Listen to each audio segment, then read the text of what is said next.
Hello everyone, it's Christy from Christy's Beautiful Life. Welcome back to Build a Page. We are on to day 5 in my last cut file project. Here is the stitched diamonds. It's already been stitched. I am so happy with how it turned out. It was a labor of love, to say in the least. And I am going to go ahead and use this to scrap lift Virginia Walker. So hopefully her layout has popped up for you. Now it's not going to be exact scrap lift, but I was almost scrap lifting the way she did her stitching. I loved how she combined it with the colors. So I took that on and I matched my colors so that it would match with the Simple Stories Winter Cottage collection. And that's my plan. I don't have a photo yet. I still have to kind of figure that part out, but I've got a few stickers. I have some titles available to use. I have chipboard, just a couple chipboard there. And oh, there's a couple that fell out. Okay, I have a bit of chipboard and then a bunch of paper still that I can play with. So I'm gonna get you on fast forward and we will see what I can come up with to wrap this up. But yes, I love this one. Again, if you are interested in picking this particular cut file up, I'll leave the description down below, but it is called Stitched Diamonds and it is available in the Confessions of a Paper Addict Etsy shop. So it will be there for you. The scrap lift you can see, and let's get going. First thing I'm going to do is actually try to figure out the photo I want to use. I had a few options that I thought would work, but in the end, I decided to go with the photo of our elf Max.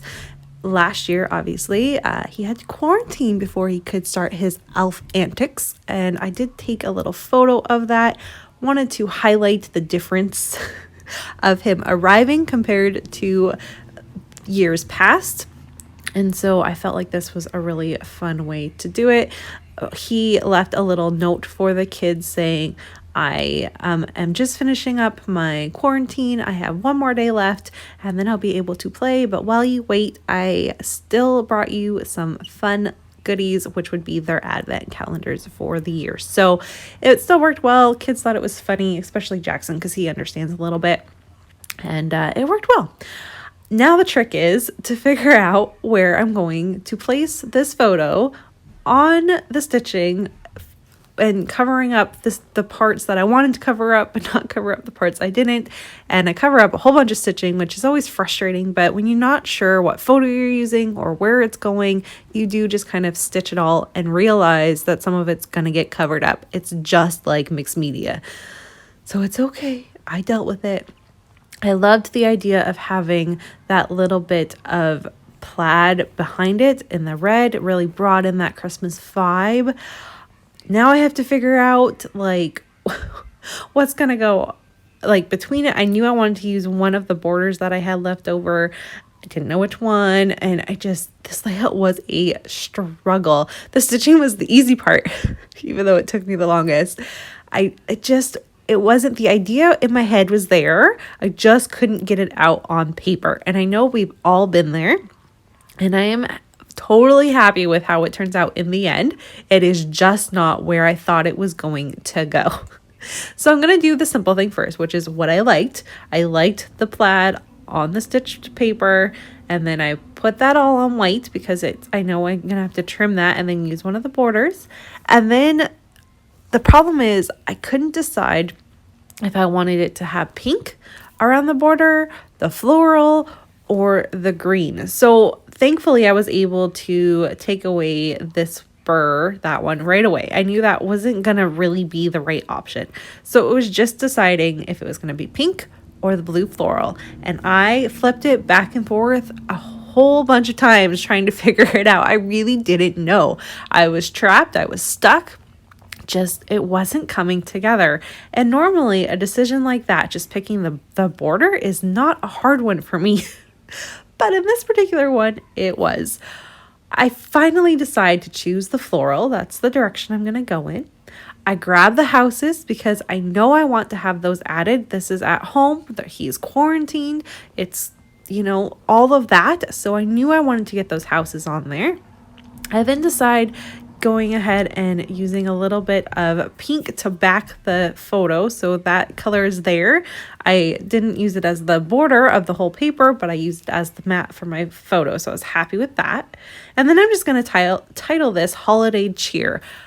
Originally, I was going to use a different type of holiday cheer, but that's going to be in my journaling, and I didn't feel like it was absolutely needed. I do not think that we are going to forget the year of 2020 anytime soon. And I do not think my kids are going to forget it, because I think it's something we're going to learn about as the years go on. It doesn't need that extra to help tell the story. I think it's kind of just implied. And so I'm going to go with Holiday Cheer, try to put these houses down and try to figure it out. And man, oh man, was it a struggle. So much so that I'm simply going to walk away and finish this layout off camera, and I will come back to share with you what the finished layout looks like, because I was just by this time getting frustrated. And that's not what I want scrapbooking to be about. I want to be having fun when I'm creating and really liking the process, and I wasn't. So I walked away, finished it up when I was enjoying the process, and like I said, in the end, I am very happy with the layout. It just took me a little bit to get there. So hang on tight for a second, and I will share with you my finished layout. Okay, so this is so not how I thought this layout would turn out, but it's done and I don't hate it. I mean, I covered up a lot of my stitching, which is always hard, but it's fun. I think it works. Playful. I'll put my little bit of journaling there, and it documented, you know, our little elf in quarantine, which is what this photo is all about. I definitely wanted to get this into our album for 2020 because it's such a big thing. I'm happy with it, so I'm gonna call it done. Thank you so much for watching, everyone, this week. I hope you enjoyed. I will be back tomorrow with a full layout share of all 5 layouts of what I created. And again, if you're interested in picking up this cut file, the link will be down below. Don't forget to see what Moira and Kristen have done today. Thanks for watching. Bye, everyone.